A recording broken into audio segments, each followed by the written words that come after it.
কোরআনের সুর মাঝে শুনেছি যে নাম, আজানের সুর মাঝেও শুনেছি ও নাম। ও নাম শুনেছি আমি আমার হৃদয়, হে রাসূল নবীজি তোমায়,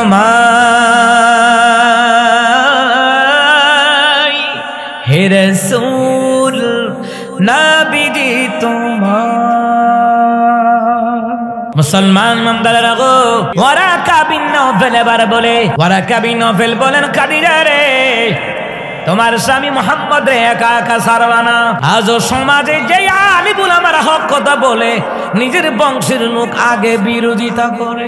ইমাম সাহেব হুজুর বলে, সুদখোর ঘুষখোর সুদ খানা যতদিন বন্ধ করবে না এতদিন আমার সুদের ওয়াজও বন্ধ হইতো না। চলবো এটা। আমার আব্বাজিরা, ইমাম খতিব মুয়াজ্জিন হাফেজগণ হক কথা বললে চাকরি খাওয়ার চিন্তা করেন না, পারলে বেতন বাড়াই দিন। সূরা কালামের তাফসীর খুলে দেখলাম ইবনে কাসিরের নয় দুনিয়ার জমিনে যে মানুষগুলি আল্লাহ পাঠাইছেন এদের সৃষ্টি করার 50,000 বছর আগে আল্লাহ তাহার রিজিক বাজেট করে দিয়েছে। আর জোরে কন্যা সুবহানাল্লাহ। মুসলমান ইমানদার গো, ওরা কাবিনা বালকা খাদিজা, যেই দিন তোমার স্বামীর এলাকার তারা, দেশের তারা, বংশের লোকেরা যেই দিন তারা দিবে রে খাদিজা, ওই দিন যদি আমি থাকতাম, জীবিত থাকতাম, যদি জীবিত থাকি, জেনে রেখো রে খাদিজা, আমার জীবন দিয়ে হলেও মুহাম্মদ সাল্লাল্লাহু আলাইহি সাল্লামকে আমি হেফাজত করব। এই কোরআনুল কারীম নাজিল হওয়ার পর মক্কার কাফেরেরা এখন নবীর আলামিন কইতে শিখায় না। দিনের নবীকে বলে নেশা জাতীয় পণ্য দ্রব্য যারা খায়, শরীরের খুশি করে, এটা আত্মহত্যার শামিল। কারণ এমন কিছু খাবার খাওয়া যাবে না দেহের ক্ষতি হয়, এমন কোন খাবার খাওয়া যাবে না দেহের ক্ষতি হয়। দেহটারে আল্লাহ আপনারে বড় মায়া করে বানাইছে আমার মাওলার ইবাদত করার জন্য, ঠিক কিনা? এই দেহটারে বিড়ি সিগারেট খাইয়া, মদ গাঞ্জা ইয়াব্বা খাইয়া দেহটারে নষ্ট করুন যাইতো। গাঞ্জা খাই, ইয়াব্বা খাই পর্যন্ত আসেনি, এটি মারাত্মক কিনা? কথা কন না, কথা কন না। এই জন্য মুসলমানদের হক কথা বলা লাগবে। হুকুমকার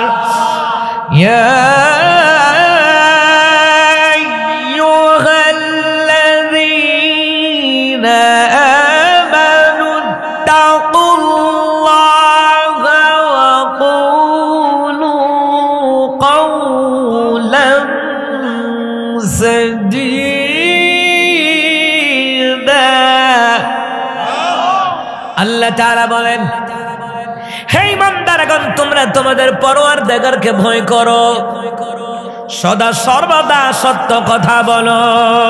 সুবহানাল্লাহ কোন? সদা সর্বদা কি বলো? কথা কয় না, কথা কয় না। সদা সর্বদা সত্য কথা বলো। নামাজ যেমন ফরজ, সত্য কথা বলা ফরজ। রোজা যেমন ফরজ, হজ যেমন ফরজ, যাকাত যেমন ফরজ, সত্য কথা বলা ফরজ করে দিলেন কে? মুসলমানরা, এ মুসলমান ইমানদারেরা, ভালো করে গান লাগান। আম্মা জান খাদিজা রাহমাতুন নবীর পাহারা দিয়ে রাখে, যেহেতু স্বাস্থ্য ভয় করে দিস, যেহেতু সে তাওরাতের হাফেজ, জাবরের হাফেজ, ইনজিলের হাফেজ, অবশ্যই তার ঘরের শত্রু আছে, তার বাইরে শত্রু আছে, পরিবারের, সমাজের, রাষ্ট্রের শত্রু আছে। এই জন্য আম্মা জান খাদিজা রাহমাতুল লিল আলামিন পাহারা দিয়ে রাখে, পাহারা দিয়ে রাখে। সুবহানাল্লাহ বলেন। এলমের ওহির নূর আমার আল্লাহ তার হাবিবুল্লাহর সিনার ভিতরে দিয়েছে। এলমের ওহির নূর যাদের ভিতরে থাকে রে, তাদের বিবেক বুদ্ধি খুলে দেয় কে? ভাইরা আমার, বাবারা আমার, এই সূরা আলাকের 5টি আয়াত নাযিল হওয়ার পরে আম্মাজান খাদিজা আমার নবীরে পাহারা দিয়ে রাখে। কারণ হলো এই কোরআন দিয়ে যখন হক কথা বলবে সমাজে শত্রু বাড়বে। আজ রাষ্ট্রের মধ্যে দিয়ে আলেমরা হক কথা বলে শত্রু বাড়ে। মদিনার ভিতর পৃথিবীর দ্বিতীয় মদিনা শহর, কি যে সুন্দর, কি যে সুন্দর পৃথিবীর দ্বিতীয় মদিনা শহর। আল্লাহু আকবার বলা।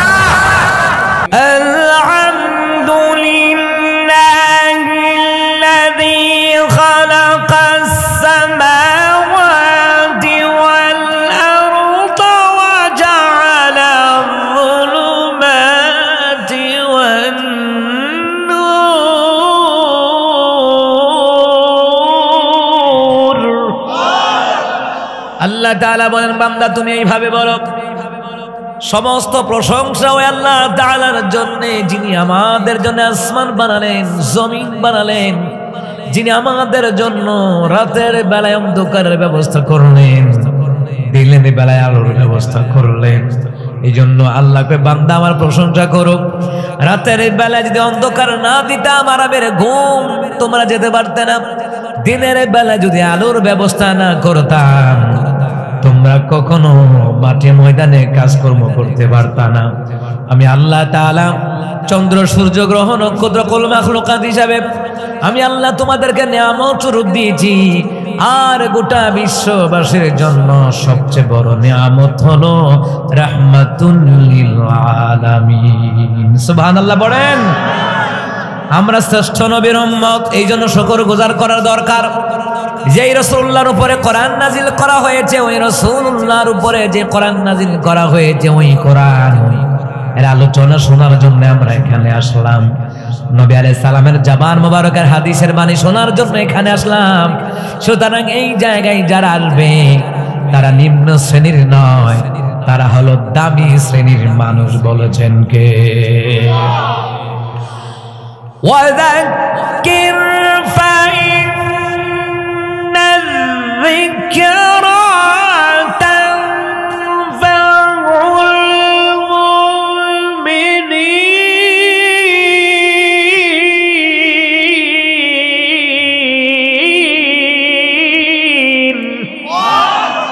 আল্লাহ তাআলা বললেন হাবিবুল্লাহ আপনি কোরআনুল কারীম দিয়ে বয়ান করেন, ওয়াজ করেন, নসিহত করেন, হাদিসের বাণী দিয়ে ওয়াজ করেন, নসিহত করেন, তবে নিশ্চয় যারা মুমিন তারা এই কথাগুলি শুনবে।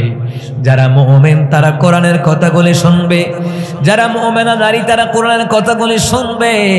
তাহলে বোঝা যায় কোরআন সুন্নাহর আলোচনায় যারা শুনে, যারা নামাজ পড়ে, কোরআন তেলাওয়াত করে, নবী আলাইহিস সালামের সুন্নত তরিকায় জিন্দেগি চালায়, এদেরকে মুমিন হিসেবে পরিচয় দিয়েছেন কে? সম্মানিত মুহতারাম হাজিরিন, কোরআনুল কারীম থেকে আলোচনা শুনবো।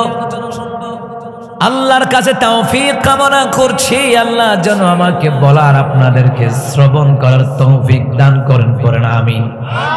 কোরআনুল কারীমের 96 নম্বর সূরা, সূরার নাম হলো সূরা আলাক। এই সূরা আলাকের প্রথম 5টি আয়াত আমি তেলাওয়াত করলাম। এবারে আয়াতের শানে নজুলের ব্যাপারে কিছু কথা বলবো। আর ভূমিকা লম্বা করব না, সরাসরি কোরআনের আলোচনায় চলে যাব, রাসূলুল্লাহর হাদিসের আলোচনায় চলে যাব। কোরআন সুন্নাহর কথা কেন বললাম? কারণ হলো আমার দেশের মধ্যে নতুন নতুন কতগুলা দল বের হইছে। এর মধ্যে একটা দলের নাম হইল আহলে কোরআন হাদিস মানে না। জোরে বলুন তো, এরা কখনো মুমিন থাকতে পারে? কারণ কোরআনের ব্যাখ্যা বুঝতে হলে নবীর হাদিস জানতেই হবে। নবীর হাদিস, কোরআনুল কারীমের তাফসীরের ব্যাখ্যা হলো নবী আলাইহিস সালাতু ওয়াস সালামের হাদিসের বাণী। কারণ হাদিস ছাড়া কোরআনুল কারীমের ব্যাখ্যা আপনি খুঁজে পাবেন না। সুবহানাল্লাহ বলবেন না? তাহলে বোঝাবার জন্য বলি, আল্লাহ তাআলা বললেন ওয়ালা তাতরুদিল্লাযীনা ইয়াদউনা রাব্বাহ, নবী তাদেরকে আপনার দরবার থেকে তাড়ায়া দিবেন না। আল্লাহ তাআলা বললেন তাদেরকে আপনার দরবার থেকে আপনি তাড়ায়া দিবেন না। তারা কারা? এই বিষয়টা বুঝতে হলে এই কোরআনের আয়াতের এমন অসংখ্য বিষয়গুলি 6666 আয়াতের ব্যাখ্যা বুঝতে হলে রাসূলুল্লাহ হাদিসের ব্যাখ্যা ছাড়া কখনো বোঝা সম্ভব হবে না। মক্কার কাফেরেরা নবীজির কাছে যায়, গিয়ে বলে ইয়া মুহাম্মদ সাল্লাল্লাহু আলাইহি ওয়াসাল্লাম, ওরা মক্কা থেকে মদিনায় গেছে, কত মেহনত করছে দেখেন। মক্কা থেকে 270 কিলোমিটারের পথ হলো মদিনা। মদিনায় গেলেন, কাফেররা কত কষ্ট করে মদিনায় গেছেন। গিয়ে দেখে রে রাহমাতুল লিল আলামিনের কাছে কতগুলা সাহাবায়ে কেরাম বসে আছে। কাফেররা মসজিদ নববীর বারান্দার সামনে গিয়া কইয়া মুহাম্মদ সাল্লাল্লাহু আলাইহি ওয়াসাল্লাম, হে মুহাম্মদ সাল্লাল্লাহু আলাইহি ওয়াসাল্লাম, আপনার কাছে পার্সোনাল কিছু কথা বলার জন্য আসলাম। কিছু পার্সোনাল কথা বলার জন্য আসলাম। কারণ হলো ইয়া মুহাম্মদ, তোমার পাশে গরিব সাহাবীগুলি বইসা রইছে, মাথার মধ্যে ধুলাবালি, শরীরের মধ্যে ধুলাবালি। মুহাম্মদ রে সেরা জামা কাপড় পরিয়া রইছে, এদের কাছে গিয়া তো আমরা কথা কই জানি না। আমরা তো মক্কার কাফেরদের লিডার মান্যগণ্য ব্যক্তি, আর আমি বলি এরা মান্যগণ্য ব্যক্তি নয়, এরা হলো মান্যগণ্য জঘন্য ব্যক্তি।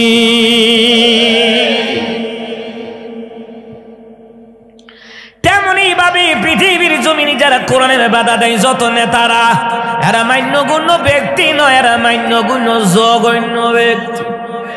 কথা কয় না?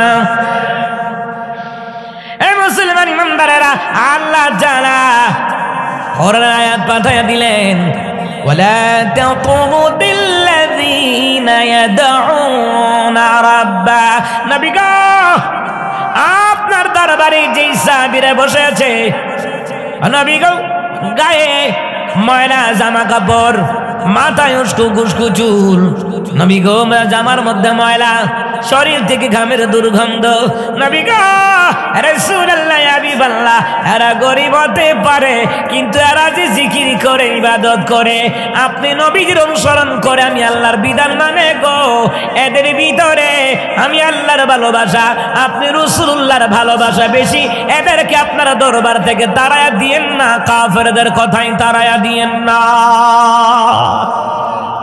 কাফেরদের লিডাররা যে কথা বলতেছে, এদের কথা শুনে আপনি এদেরকে তাড়ায়া দিয়েন না।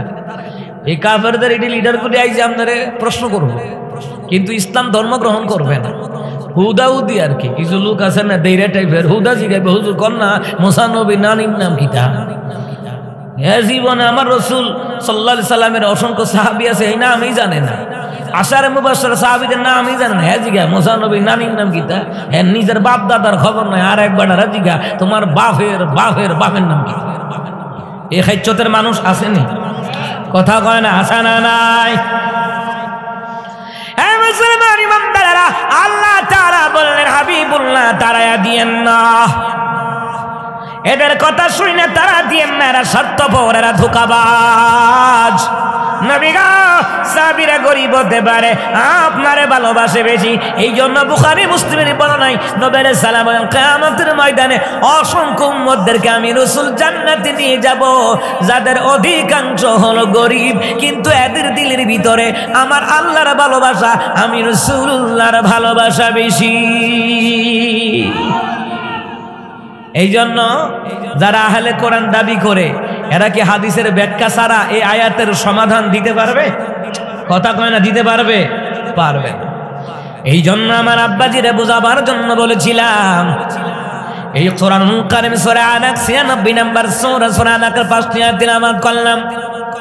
এই আয়াতের শানি নুজুল বুঝতে হলে, মুসলমান এটার তাফসীর বুঝতে হলে রাসূলুল্লাহর হাদিসের ব্যাখ্যায় যাওয়া লাগবে, হাদিস শরীফের মধ্যে যাওয়া লাগবে।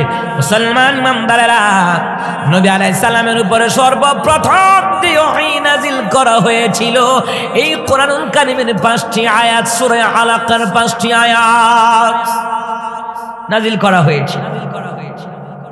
মুসলমান ইমানদারেরা,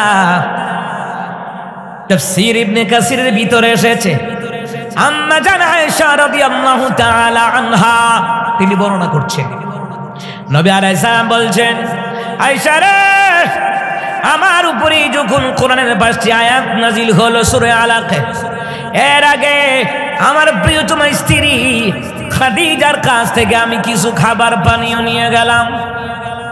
রাহমাতুন নবী বলছেন, আম্মা জান আয়েশা এটাকে রওয়ায়াত করছেন। কথা বুঝতে পারছেন? আম্মা জান খাদিজা রাদিয়াল্লাহু তাআলা আনহা ইনার কাছ থেকে আমার নবী কতগুলো খাবার পানীয় নিয়া পাহাড় বেয়ে হেরা গুহায় গেলেন। যে হেরা গুহার উচ্চতা হলো দুনিয়ার জমিন থেকে ৭,০০০ ফিট উপরে। কয় হাজার ফিট? ৭,০০০ ফিট উপরে হেরা গুহায়। ওই জায়গায় গেলেন, ওই জায়গায় হেরা গুহার ভিতরে ঢুকলেন, ওই জায়গায় রাহমাতুল লিল আলামিন ধ্যানমগ্ন হয়ে থাকলেন। যারা মক্কা মদিনায় গেছেন, হেরা গুহায় যারা গেছেন বলতে পারবেন, গুহার সামনে দিক দেখলে মনে হয় ভিতরে ঢোকা যাবে না। যখন আপনি ঢুকতে যাবেন রে, অটোমেটিক ঢুকে যাবেন। একমাত্র কারণ হলো রাসূলুল্লাহর কদম মুবারকের বরকত।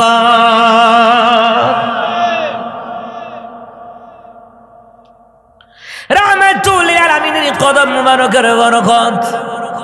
আমরা যখন গেলাম, যাওয়ার পরে হগুলটি ঢুকতেছে, তা আমার ভিসা আরো মোটা মোটা আইতে আছে, পাকিস্তানি, সুদানি, আফ্রিকান, গাম্বিয়া, বুঝুন তো, এক একটা বেড় আইতে হইল 6 ফিট 6.5 ফিট।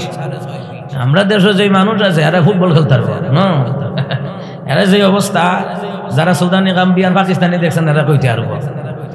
মুসলমান ইমানদারেরা, আমি গুহার কিনারে গিয়া কই ডুয়াম কেমনি। গুহাটা হইছে এমন ভাবে ভিতরে এই এই আবার এই আবার এই, মানে এইরকম এসএস আর কি, বুঝলেন তো, এইরকম। আমি কেটে ঢুকবো কেমনে? তো পিছন থেকে কাজী সাহেব আইয়া করতে আছে ঢুকেন, তো ঢুকলাম। আমা ভিতরে ঢুকতে গেছি, অটোমেটিক ঢুকে গেছি। ওই সময় আমার আরো স্বাস্থ্য ছিল, আমি তো গত 1 বছর 10 কেজি কমাইলি। হ্যাঁ মুসলমান ইমানদারেরা, ঢুকিয়া দেখি রে আমার 3টা রহমান মোটা মোটা বেড়া গেটের ভিতরে বই রয়েছে। আমি কম, আমি ডুহিওয়ালা চিন্তা করে আমি ডুহাম কেমনে, এরই ঢুকলো কেমনে, এক একটা এমন অবস্থা। তখন আমার সূরা আম্বিয়ার কথা মনে পড়ে গেল। আল্লাহ তাআলা বলেন, ওয়ামা আরসালনাকা ইল্লা রাহমাতাল লিল আলামিন।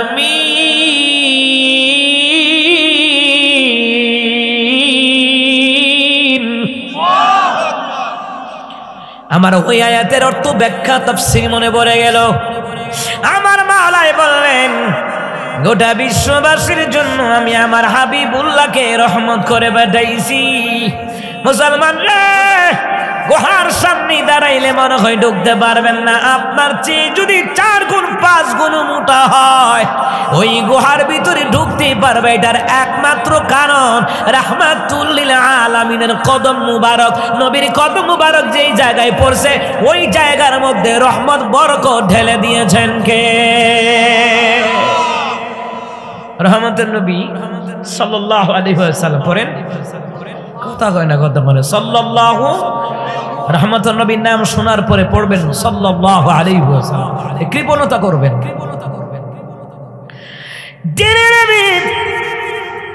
মরুভূমির প্রান্তরে পা মুবারক দিয়া হাইটা হাইটা যায়। মুসলমান রে, পায়ের তলার মধ্যে ইটের কণা, বালি কণা।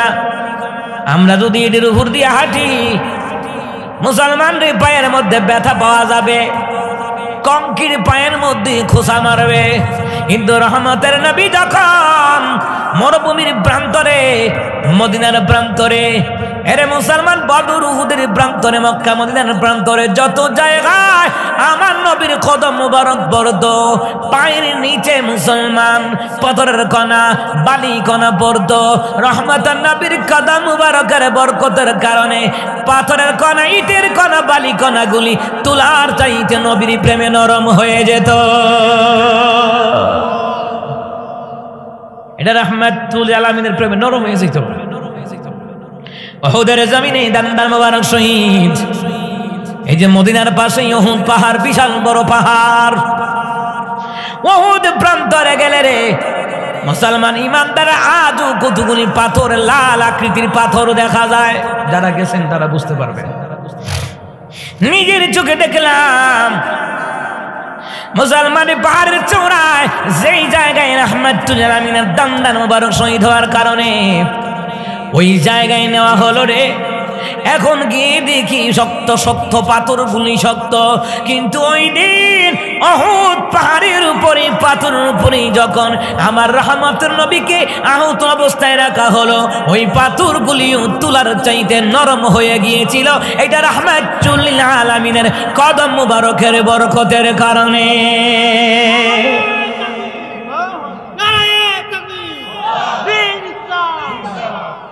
দিবানিশি তোমার প্রেমে হয়েছি আকুল, তুমি আমার প্রিয় নবী মুহাম্মদ রাসূল, তুমি আমার প্রিয় নবী মুহাম্মদ রাসূল। দিবানিশি তোমার প্রেমে হয়েছি আকুল, তুমি আমার প্রিয় নবী মুহাম্মদ রাসূল, তুমি আমার প্রিয় নবী মুহাম্মদ রাসূল। সুবহানাল্লাহ। কোন মুসলমান ইমানদারেরা, রহমতের নবী সাল্লাল্লাহু আলাইহি ওয়াসাল্লাম ওই গুহার ভিতরে 3 দিন পর্যন্ত ধ্যানমগ্ন। এর মুসলমান ইমানদারেরা, নবী আলাইহিস সালাতু ওয়াস সালাম অনুভব করলেন কে যেন আসিয়া সিনার সাথে সিনা লাগাইয়া চাপ দেয়। চাপ দিয়ে বলে, ইয়া মুহাম্মদ ইকরা বিসমি রাব্বিকাল্লাযী খালাক, খালাকাল ইনসানা মিন আলাক, ইকরা ওয়া রাব্বুকাল আকরামুল্লাযী আল্লামা বিল কলাম, আল্লামাল ইনসানা মা লাম ইয়ালাম। সুবহানাল্লাহ। কোন যখন বলা হলো ইকরা বিসমি রাব্বিকাল্লাযী খালাক, নবী কয় আমি পড়তে জানি না। আবার চাপ দিয়ে সিনার লগে সিনা লাগাইয়া চাপ দিয়ে আবার বলা হলো ইকরা বিসমি রাব্বিকাল্লাযী খালাক, নবী কয় পড়তে জানি না। এইভাবে করে 3 বারের মাথায় যখন সিনার সাথে সিনা লাগাইয়া চাপ দেওয়া হলো রে, সাথে সাথে আমার নবী পড়া শুরু করলেন সূরা আলাকের 5টি আয়াত। সুবহানাল্লাহ বলেন। নবী আলাইহিস সালাতু ওয়াস সালাম তিনি ঘর্মাক্ত হয়ে গেলেন, গায়ের মধ্যে জ্বর এসে গেল। আমার নবী কাঁপতে কাঁপতে 7000 ফিট উপরে হেরা গুহা থেকে নিচে নামলেন। নামিয়া বললেন, খাদিজা আমাকে কম্বল দিয়ে আঁকড়িয়ে ধরো। খাদিজা রে, আরে খাদিজা কম্বল দিয়ে আঁকড়ায় ধর, আমি বোধহয় বাঁচব না। কারণ কি জানেননি, ওই কোরআন লুট দেওয়ার মতন আমার আল্লাহ তাআলা তার হাবিবুল্লাহকে, আল্লাহ রাসূল সাল্লাল্লাহু আলাইহি সাল্লামের কষ্ট হয়। এই যে ওহী নাযিল হলো, খুব কষ্ট হয়েছে। কিন্তু মাঘ মাসের শীতের বেলায় রাসূল ঘর্মাক্ত হয়ে যেতেন ওহীর ওজনে। সুবহানাল্লাহ বলবেন না? নবী আলাইহিস সালাতু ওয়াস সালাম বলেন, খাদিজা রে কম্বল দিয়ে জড়ায়া ধর, আমি বাঁচব না। আম্মাজান খাদিজা রাদিয়াল্লাহু তাআলা আনহা তিনি বললেন, নবী গো কে বলেছে বাঁচবেন না? আপনি তো মানবতার নবী। সুবহানাল্লাহ। খান আপনি তো কারো ক্ষতি করেন না, কাউকে মারধর করেন না, কারো রাস্তা বন্ধ করেন না। নবী গো বিধবা নারীদেরকে আশ্রয় দিয়ে থাকেন, গরিবদেরকে ইয়াতীমদেরকে আশ্রয় দেন, আপনি তো মানবতার নবী। সে কোন বন্ধু বলো বেশি বিশ্বস্ত? কার কাছে মন খুলে দেওয়া যায়? কার কাছে সব কথা বলা যায়? হওয়া যায় বেশি আশ্বস্ত। সুবহানাল্লাহ কইতেন না? মুসলমান ইমানদারেরা গো, আম্মা জান খাদিজা সান্ত্বনা দিলেন, নবী গো, আপনি তো মানবতার নবী পয়গম্বর, কেউ আপনার ক্ষতি করতে পারে না। কি হয়েছে বলেন? আম্মা জান খাদিজা শুনলেন।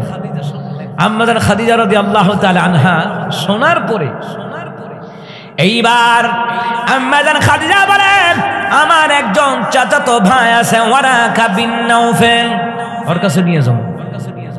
ওর কাছে নিলে হয়তো একটু আশ্বস্ত হওয়া যাবে। নিয়ে গেলেন আম্মা জান খাদিজা রাদিয়াল্লাহু তাআলা আনহা, নিয়ে গেলেন। নিয়ে যাওয়ার পরে বললেন, ওয়ারাকা বিন নাওফেল, তুমি আমার চাচাতো ভাই, এটা কিন্তু আমার স্বামী রাহমাতুল লিল আলামিন। ওয়ারাকা বিন নাওফেল, একটু দেখো আমার স্বামী কি বলে। ওয়ারাকা বিন নাওফেল আল্লাহর হাবিবকে জিজ্ঞেস করলেন, ইয়া মুহাম্মদ সাল্লাল্লাহু আলাইহি ওয়াসাল্লাম, বলেন হেরা গুহাই কি হয়েছে আপনার সাথে? রাহমাতুল লিল আলামিন এবার বললেন, হেরা গুহাই কে যেন আমার সিনার সাথে সিনা লাগায়া 3টা চাপ দিয়েছে। 3টা চাপ যখন দিয়েছে, আমাকে 3টা চাপ দেওয়ার সাথে সাথে 5টা বাক্য আমার শোনায়া দিয়েছে। ওয়ারাকা বিন নাওফেল বললেন, বাক্যগুলা কি আমার একবার শোনায়া দেন। রাহমাতের নবী আবার বললেন, বিসমিল্লাহির রহমানির রহিম, ইকরা বিসমি রাব্বিকাল্লাযী খলাক, খলাকাল ইনসানা মিন আলাক, ইকরা ওয়া রাব্বুকাল আকরামুল্লাযী আল্লামা বিল কলম, আল্লামাল ইনসানা মা লাম ইয়ালাম। আল্লাহু আকবার কোন। ওয়ারাকা বিন নাওফেল শুনিয়া, সে তাওরাতের হাফেজ, জবুরের হাফেজ, ইনজিলের হাফেজ। সুবহানাল্লাহ বলবেন না? তাওরাতের এক একটা আয়াত, জবুরের এক একটা আয়াত, ইনজিলের এক একটা আয়াত 7 আসমান 7 জমিনের চাইতে বাড়ি। সুবহানাল্লাহ কোন। কিন্তু কোরআন কারীম কি? কোরআন কারীম হলো তাওরাত, ইনজিল, জবুর, আসমানি কিতাব 103 খানা। ওই যে কোরআন শরীফ লইয়া সাইরে কুল কায়নাত 7 আসমান 7 জমিন 18,000 মাখলুকাত নয়, অগণিত মাখলুকাত, সবগুলার চাইতে ভারী এবং দামি হলো কোরআনুল কারীমের এক একটা আয়াত। মুসলমান ইমানদারেরা, ওয়ারাকা বিন নাওফেল তাওরাতের হাফেজ, জবুরের হাফেজ, ইনজিলের হাফেজ। ওয়ারাকা বিন নাওফেল কয়, খাদিজা ভয় পাওয়ার কোনো কারণ নাই। ইয়া মুহাম্মদ সাল্লাল্লাহু আলাইহি ওয়াসাল্লাম, ভয় পাওয়ার কোনো কারণ নাই, ভয় পাওয়ার কোনো কারণ নাই, হতাশা হওয়ার কোনো কারণ নাই।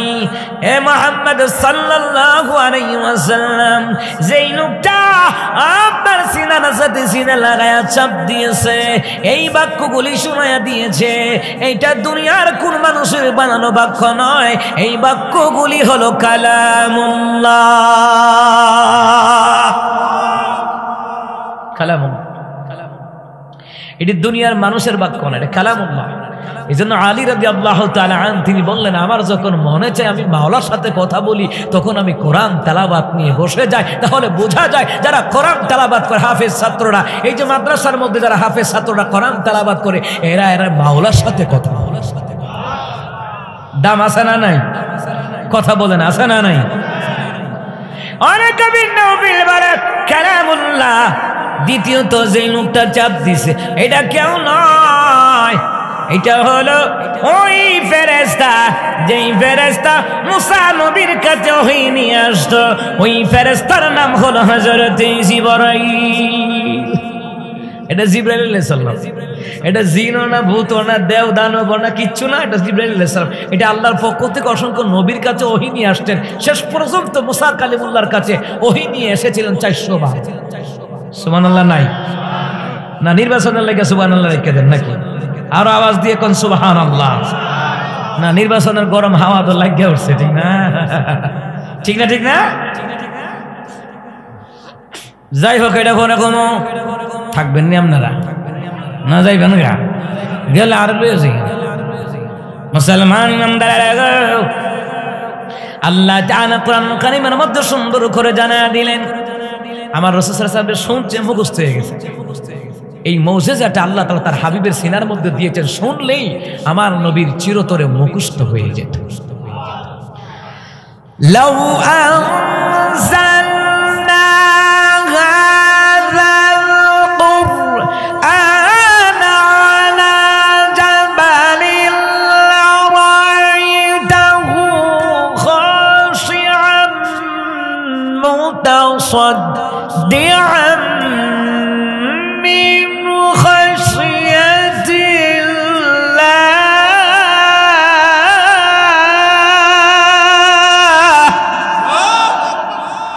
আল্লাহ তাআলা বলেন, হাবিবুল্লাহ রে, আমি যদি কোরআন কারীম পাহাড়ের উপর নাজিল করতাম, আপনি চেয়ে চেয়ে দেখতেন পাহাড় আমি আল্লাহর ভয়ে ফেটে বিদীর্ণ হয়ে যেত। সুবহানাল্লাহ কর না। পাহাড় আমি আল্লাহর ভয়ে ফেটে বিদীর্ণ হয়ে যেত। যদি কোরআন কারীম আমি আল্লাহ পাহাড়ের উপরে নাজিল করতাম, তাহলে বোঝা যায় কি কোরআনের ওহির আলমির ওহির লুট নেওয়ার মতন ক্ষমতা পাহাড়ের নাই, আসমানের নাই, জমিনের নাই। এই কোরআন কারীমের আলমির ওহির লুট নেওয়ার মতন ক্ষমতা আল্লাহ তাআলা তার হাবিবুল্লাহর সিনার ভিতরে দিয়েছে। এই জন্য তাফসীর জালালাইন শরীফের মধ্যে এসেছে যে আল্লাহ তাআলা বলছেন, হাবিব আপনি কোরআনুল কারীমের তিলাওয়াতগুলি মুখস্থ করার জন্য বারবার পড়ার দরকার নাই, আপনি জিবরাইলের জবান থেকে শুনবেন আর আমি আল্লাহ আপনার সিনার ভিতরে গেঁথে দিই। সুবহানাল্লাহ বলেন। কোরআনের সুর মাঝে শুনেছি যে নাম, আজানের সুর মাঝেও শুনেছি ও নাম, ও নাম শুনেছি আমি আমার হৃদয়। হে রাসূল নবীজি তোমায়,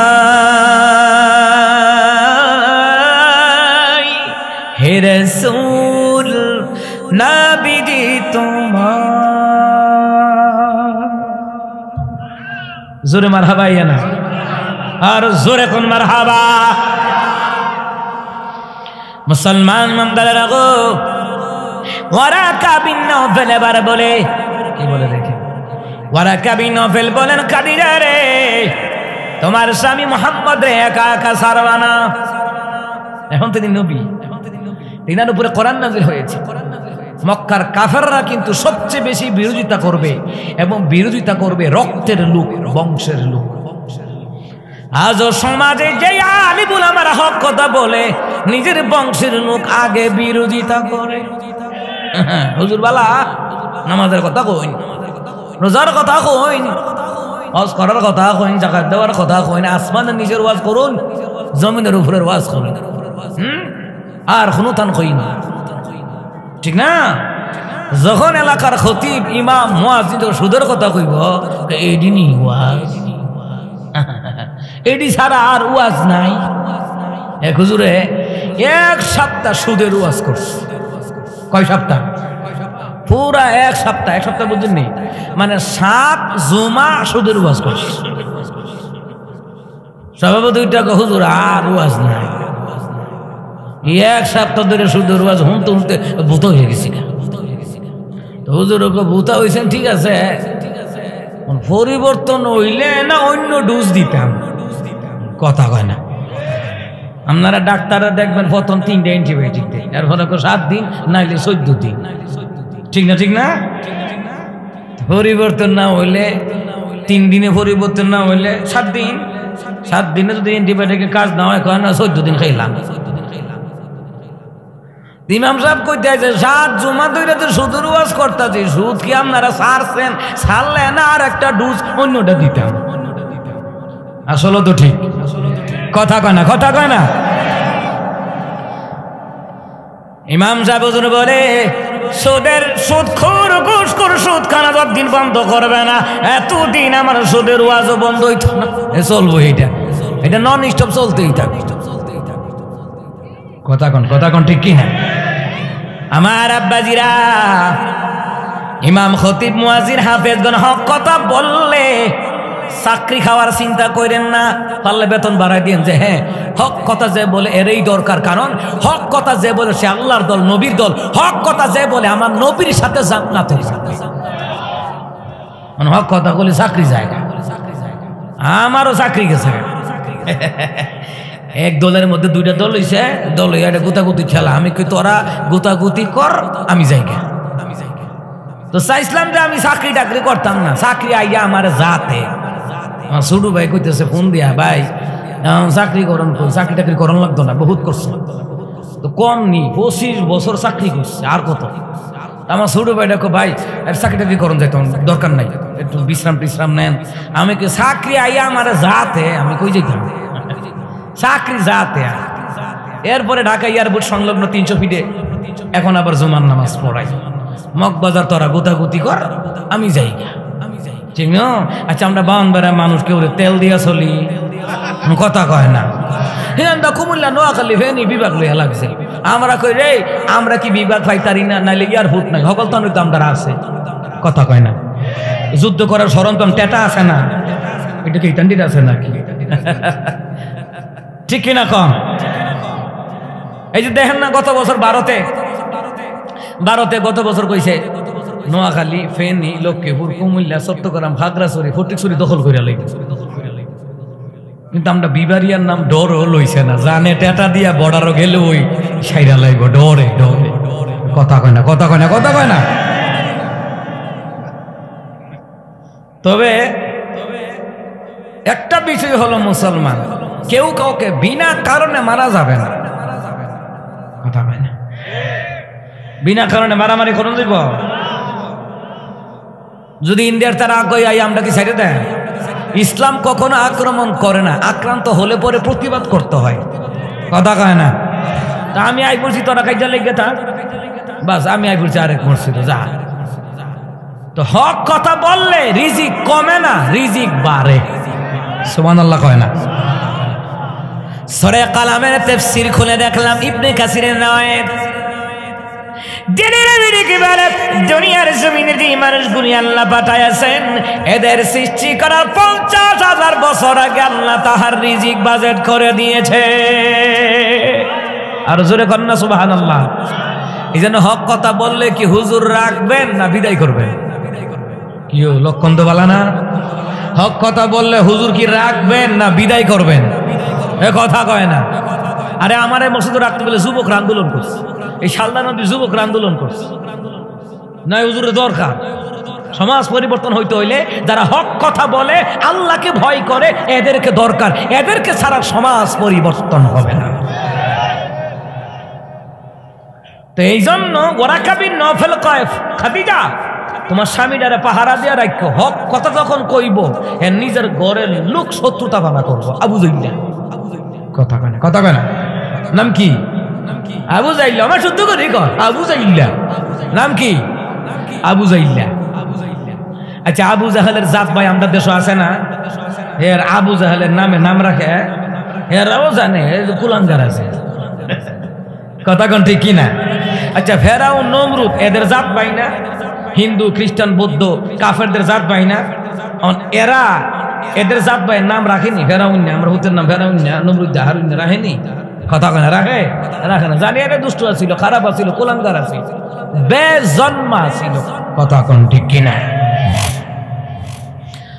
মুসলমান ইমানদার ওরা কবি না বলকা খাদিজা, যেই দিন তোমার স্বামীর এলাকার তারা, দেশের তারা, বংশের লোকেরা যেই দিন তারা দিবে রে খাদিজা, ওই দিন যদি আমি থাকতাম জীবিত থাকতাম, যদি জীবিত থাকি জেনে রাখো খাদিজা, আমার জীবন দিয়ে হলেও মুহাম্মদ সাল্লাল্লাহু আলাইহি সাল্লামকে আমি হেফাজত করব। তাফসীরের কিতাবের মধ্যে লিখে ওয়ারাকা বিন নাওফাল, তিনি ওই সময় বার্ধক্যজনিত অন্ধ হয়ে গিয়েছিলেন। তিনি বলেছিলেন, আমি যদি জীবিত থাকি আর যেই দিন মক্কার লোকেরা মুহাম্মদ সাল্লাল্লাহু আলাইহি সাল্লামকে মক্কা থেকে তাড়াইয়া মদিনায় পাঠাই দেবে, ওই দিন যদি আমি জীবিত থাকি তাহলে আমি ওয়ারাকা বিন নাওফাল মুহাম্মদকে আশ্রয় দেব, জায়গা দেব। সুবহানাল্লাহ বলবেন না? মুসলমান ইমানদার, এই কোরআনুল কারীম নাজিল হওয়ার পর মক্কার কাফেরেরা এখন নবীর আলামিন কইতে শিখায় না। কোরআন নাজিল হওয়ার আগে সবাই কইতো আলামিন, ঠিক আছে, মাশাআল্লাহ, ঠিক আছে, কাফের বেঈমান সব। যখন নবী সাল্লাল্লাহু আলাইহি ওয়াসাল্লাম কোরআন নাজিল করা হলো, কোরআন দিয়ে যখন এবার কালিমার দাওয়াত দিলেন, এখন আর ভালো না। হুজুর যখন নামাজ রোজার হজের ওয়াজ করবো, হুজুর বড় ভালো। যখন সুদের বিরুদ্ধে, ঘুষের বিরুদ্ধে, বিড়ি সিগারেটের বিরুদ্ধে ওয়াজ করবো, না হুজুর আগে ভালো আছি, আমরা এলাকাত খাইয়া তেল হয়ে গেছে, হুজুর আর রাহুল যাইত না। কথা কয় না, কথা কয় না। ইসলাহির খুতবা একটা কিতাব আছে, ওই কিতাবের মধ্যে দেখলাম নবী আলাইহিস সালাম বলেন, তোমরা রসুন পেঁয়াজ খাওয়া অবস্থায় নামাজে যাইও না, মসজিদে যাইও না, বিড়ি খেয়ে যায়। বিড়ি পেঁয়াজ রসুন থেকে আরো মারাত্মক। আচ্ছা, বিড়ি কি তরকারি দেয়? কথা কয় না। আচ্ছা, বিড়ি কি তরকারি দেয়? পেঁয়াজ কিন্তু তরকারি দেয়, নাহলে মজা হইতো না। রসুন কিন্তু তরকারি দেয়, নাহলে কিন্তু কি হইতো না, মজা হইতো না। কিন্তু হ্যাঁ, ওইটা সিদ্ধ খাওয়া। কাঁচা রসুন, কাঁচা পেঁয়াজ খেয়ে নামাজে যাওয়া যাবে না, মসজিদে যাওয়া যাবে না। কেন? তাফসীরের কিতাবে লেখে, শয়তান দুর্গন্ধে সইরে যায়। কতটুকু রাস্তা? 1 মাসের রাস্তা দূরে সরে যায়। অর্থাৎ ফেরেশতারা এটা দুর্গন্ধে 1 মাস দূরত্বে চলে যায়। এটা মনে ভালো জিনিস।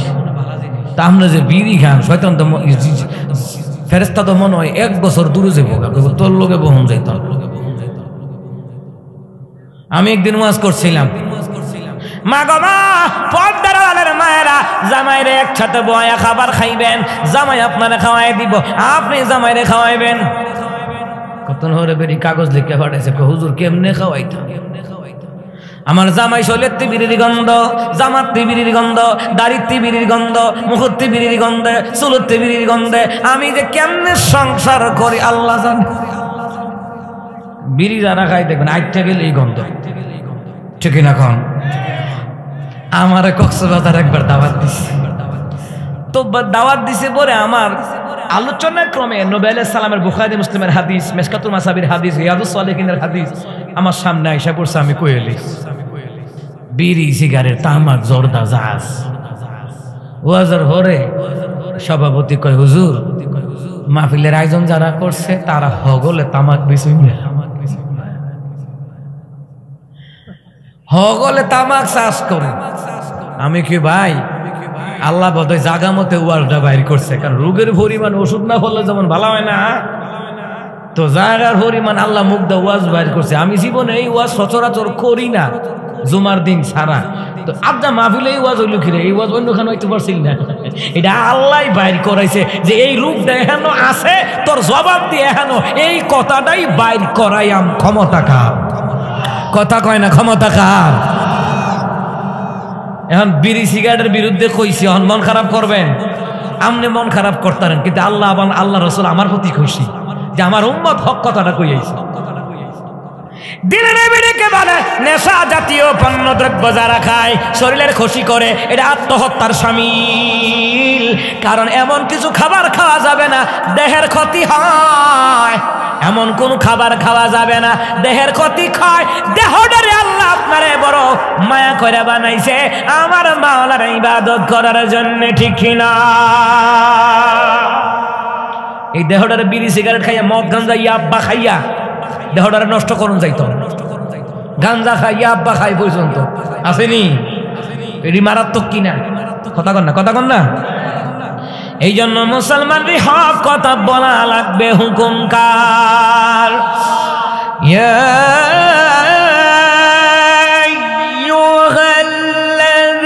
আইয়ুহাল্লাযীনা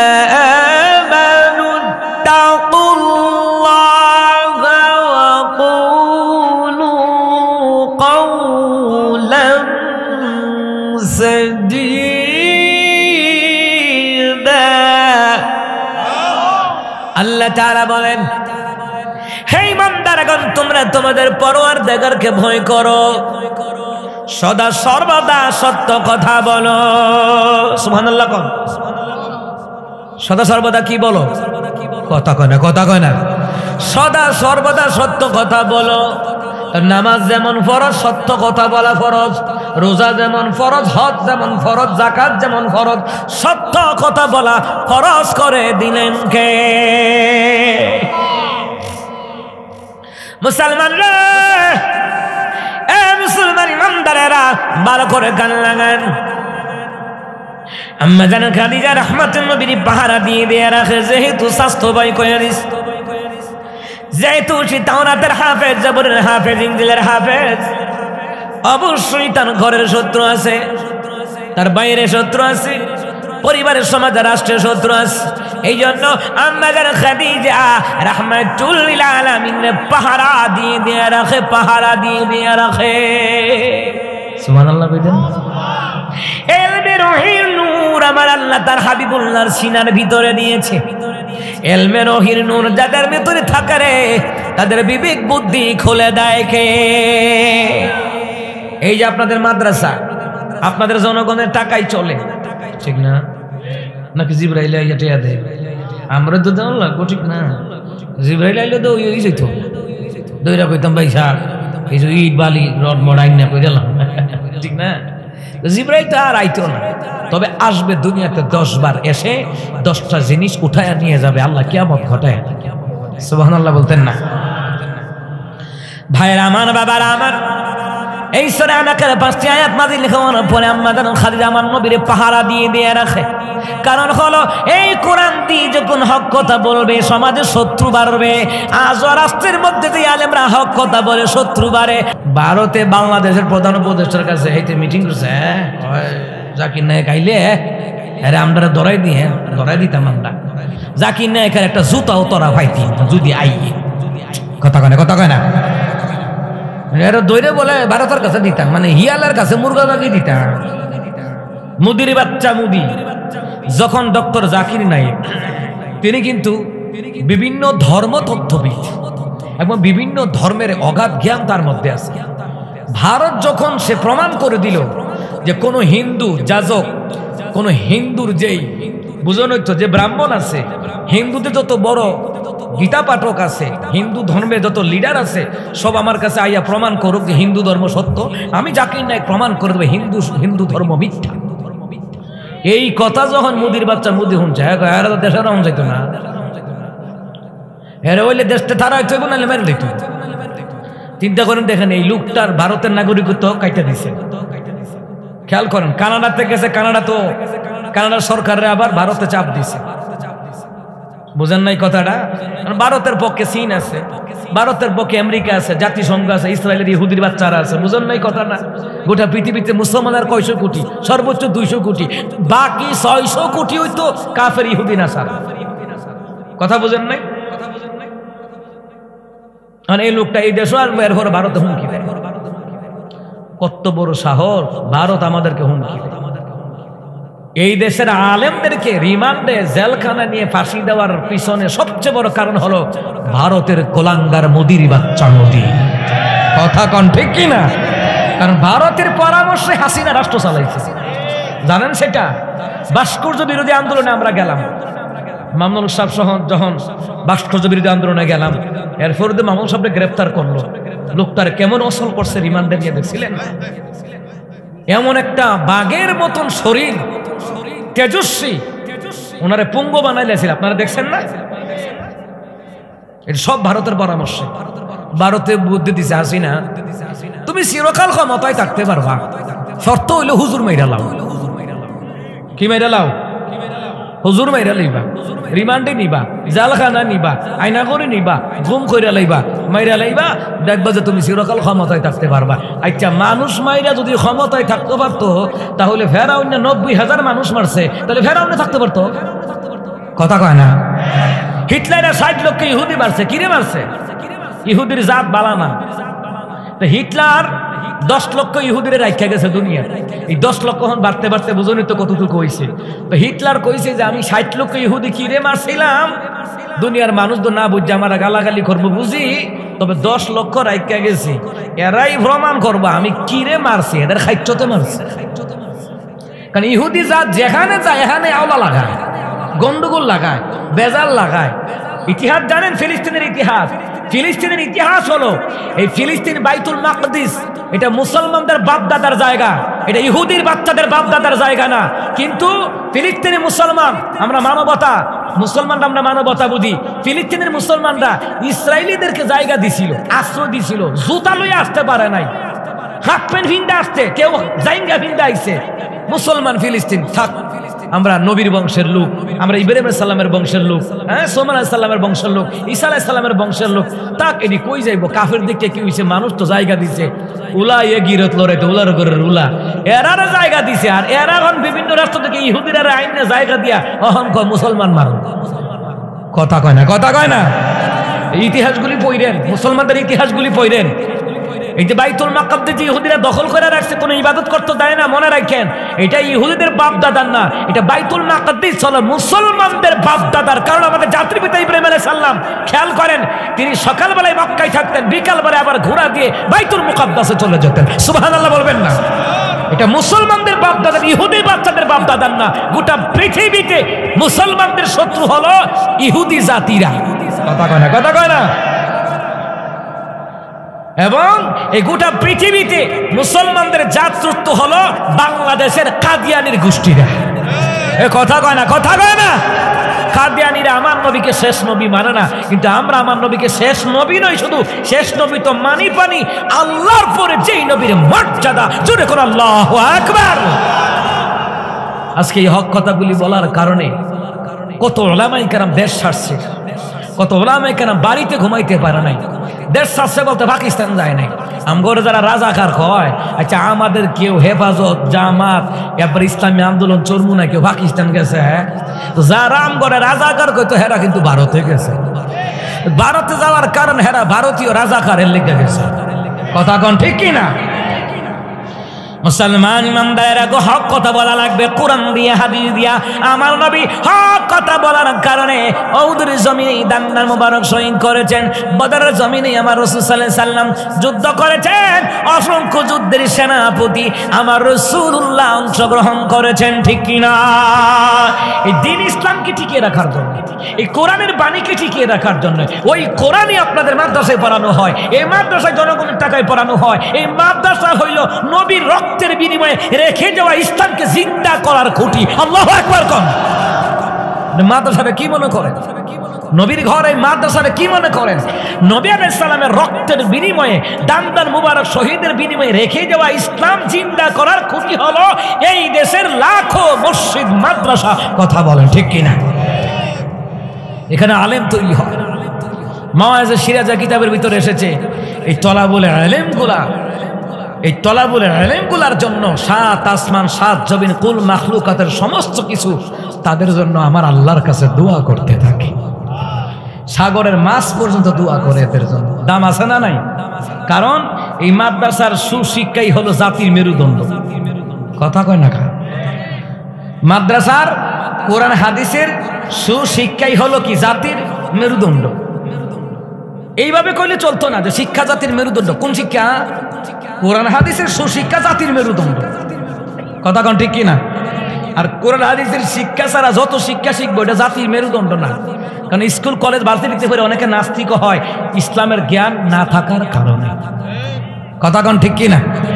এবার আপনাদেরকে আমি চমৎকার একটা ঘটনা শোনাবো যে আলমে দ্বীন থাকলে মানুষগুলি কত আদবওয়ালা হয়, আল্লাহর কত প্রিয় হয়। সুবহানাল্লাহ বলতেন না? কারণ আদব শিকার ফ্যাক্টরি হলো মাদ্রাসা, কথা কোন না? আদব শিকার ফ্যাক্টরি কোথায়? এই যে আপনার গোসলখানার দোয়া, গোসলের দোয়া, অজুর দোয়া, মসজিদে ঢোকার দোয়া, বের হওয়ার দোয়া, এই যে যত কিছু আছে, এভরিথিং অল, যত দোয়া দরুদ আছে সবগুলি ভার্সিটিতে পড়ায় না মাদ্রাসায় পড়ায়? কথা কয় না? কই পড়ায়? মাদ্রাসায় পড়ানো হয়। আর মাদ্রাসায় পড়াইলে আদবওয়ালা হওয়া যায়। আর মাদ্রাসায় যাদের ছেলে মেয়েরা পড়াশোনা করে আল্লাহ কয় তারা উত্তম ব্যক্তি, কিয়ামতের ময়দানে তাদের মাথার মধ্যে আমি আল্লাহ নূরের টুপি পরাইয়া দিই। কিসের টুপি? নূরের টুপি। মিশকাতুল মাসাবির মধ্যে এসেছে যে টুপিটা কেমন হইব, ও টুপিটার এত পাওয়ার হইব দুনিয়ার সূর্যের আলো নিভে যাবে। সন্তানকে পড়াইলে লাভ আছে না নাই?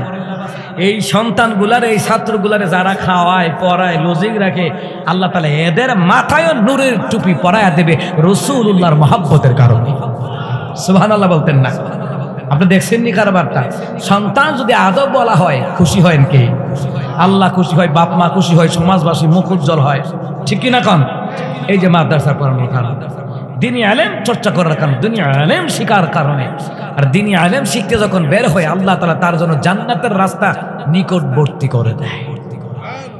এই যে আপনারা বসছেন মানে জান্নাতের নিকটবর্তী বসছেন, আর আমার রাসূল শুধু জান্নাতের নিকটবর্তী না, জান্নাতের টুকরার মধ্যে ওরা বসে রয়েছে। সুবহানাল্লাহ। মুসলমান ইমানদারেরা গো, সন্তান যদি মাদ্রাসায় পড়ে পিতা মাতার কথাগুলি গুরুত্ব দেয়, আর যেটা স্কুল কলেজে পড়ে এটা তেমন একটা গুরুত্ব দেয় না, এরকম আছে না? আছে না? কথা কোন আছে না? এরকম বহুত আছে, আমি দেখছি। মুসলমান ইমামদার আদম সফিউল্লাহ আমাদের আব্বা, আমাদের কি আদম সফিউল্লাহ আমাদের আব্বা, ওনার জোড়াই জোড়াই সন্তান হলো। ওনার জোড়াই জোড়াই সন্তানদেরকে আল্লাহ তাআলার পক্ষ থেকে বাবা আদমকে যে ইলম শিক্ষা দেওয়া হয়েছে, ওই ইলমগুলি বাবা আদম তার সন্তানদেরকে শিখাইছে। আমরা যারা বাবা আছি, আমাদেরও উচিত সন্তানদেরকে কোরআন হাদিসের ইলম শিখানো। বাবা আদম আলাইহিস সালামের শরীরে যতগুলি রোগ আছে, প্রত্যেকটি রোগে রোগে আল্লাহ তাআলা 2 লক্ষের অধিক আল্লাহ তাআলা জ্ঞান বুদ্ধি দিয়েছে। এবার বুঝেন, আব্বা তো আব্বাই, আব্বার জ্ঞান বুদ্ধি বেশি থাকবো না? কথা কয় না তো। রুহের জগতে একদিন বাবা আদমের লগে মুসা কালিমুল্লাহ দেখা হয়েছে। তো মুসা কালিমুল্লাহ কয়, আব্বা আমনে গন্ধ ফলটা না খাইলে হইতো না, আমনে খাইয়া দরবারটা লাগাইছেন দেখে আমরা দুনিয়াতে আইছি। আর দুনিয়াতে এই যে মারামারি, কুদাকুদি, কুবাকুবি, কত কিছু, আমারও মানুষে মারতো যায়, আমি মুসারও আমারে কত কথা কইয়া টিটকারি দেয়, এই সেই কত কিছু করে। আমি যুদ্ধ করতাম যাইম, এরা তোমার উল্লাহ লইয়া তুমি যুদ্ধ করো, আমরা যাইতাম পারতাম না, মরলে তুমি মারো, আমরা যাইতাম।